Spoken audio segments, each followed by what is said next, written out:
तो guys please पहले ये वीडियो देख लेना, क्योंकि एयरपोर्ट पे जो कलाकारी हो रही है आप देख सकते हो अपने आंखों से खुद, तब आपको बिलीव और विश्वास हो जाए। उसके बाद जो नियम आया उसके बारे में भी आपको बताने वाला हूँ, लेकिन आप ये वीडियो पूरा देखें, पूरा वॉच करें, फिर आपको समझ में आएगा कि एक्चुअली रियलिटी क्या है। क्योंकि एयरपोर्ट पे इस तरह का भी हरकत लोग करते हैं दो पैसे बचाने के लिए, दो पैसे, क्योंकि अदर कंट्री बेसिकली खाड़ी देश से ज़्यादा का डिफरेंट नहीं इंडिया में गोल्ड लेकर आना। लेकिन आप देख सकते हो मिल्क के डब्बे में, ठीक है, मिल्क के डब्बे में ये शख्स गोल्ड लेकर आता है, गोल्ड का जो बिस्किट है, जबकि ये अलाउ नहीं है, इसको आपको टैक्स पे करना पड़ेगा।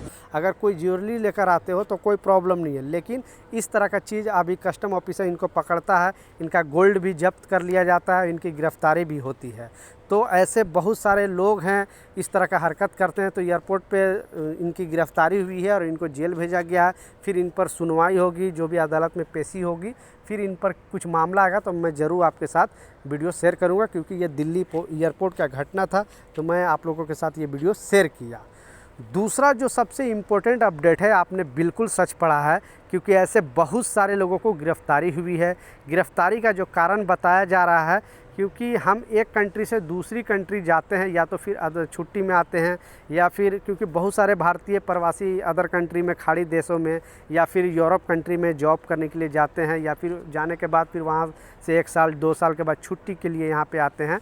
तो वहाँ जब क्या करते हैं कि अपने नाम से सिम नहीं लेते, क्योंकि आप किसी भी देश में जॉब कर लो, वहाँ पे आपका आईडी बनता है। उस आईडी, उस डॉक्यूमेंट से अगर आप सिम वहाँ पे ख़रीदते हो, लेते हो, तो आप अपने मर्ज़ी से जो भी है बात कर सकते हो, या जो भी इंटरनेट का इस्तेमाल कर सकते हो, और फिर घर आने के टाइम वो सिम लेकर आ सकते हो। लेकिन ऐसे बहुत सारे यात्री को देखा गया है कि अपने मोबाइल में तो सिम रहता ही 1-2, उसके बाद भी सिम 2-3 अपने पास रखते हैं, और फिर पता चलता है जब वहाँ पे सुरक्षा जांच में कि इनके पास 3-4 सिम है। सिम जब चेक किया जाता है तो मालूम चलता है कि इनका जो सिम कार्ड है इनके डॉक्यूमेंट से नहीं है। फिर उनसे बहुत लंबी पूछताछ होती है, उनको थोड़ा टाइम हिरासत में लिया जाता है, उनके साथ बहुत सारा पूछताछ होती है। तो बेसिकली कहने का मतलब है कि अगर आप ट्रैवल करो, क्योंकि बीच में ये घटना घटा है केरल से, ये बहुत सारे इंडियन सिम लेकर दुबई जा रही थी, तो इनको यात्री को गिरफ्तारी हुई है। सिंगापुर से ऐसे बहुत सारे लोग थे जो आ रहे थे वहाँ, सिंगापुर का सिम लेकर इंडिया में, चेन्नई में आ रही थी, उनको भी गिरफ्तारी हुई है, उनसे पूछताछ हुआ।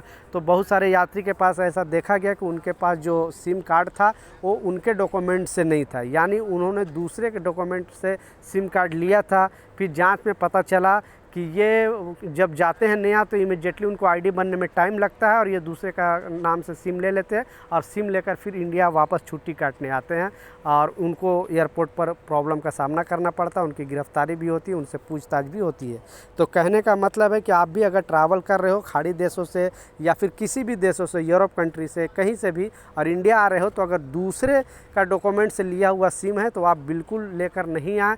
अवॉइड कर लेने के लिए आप 1-2 सिम तो यूज कर सकते हो अपने नाम से, अगर लेकर आ सकते हो कोई प्रॉब्लम नहीं है, अपने नाम का जो भी है। लेकिन अदर नाम से लिया हुआ सिम लेकर आओगे तो प्रॉब्लम में फंसोगे, क्योंकि एयरपोर्ट में बहुत सारे लोगों को गिरफ्तार किया गया है। दिल्ली एयरपोर्ट में भी गिरफ्तारी हुई है, चेन्नई में भी, कोच्चि में भी, और मुंबई में भी बहुत सारे ऐसे मामले आए हैं। तो ये नियम जानना बेहद ज़रूरी है। कुछ सवाल है नीचे कमेंट सेक्शन में ज़रूर पूछें, मैं ज़रूर आपको रिप्लाई करूँगा। मिलता हूँ नए अपडेट के साथ, नई जानकारी के साथ। जब तक जय हिंद।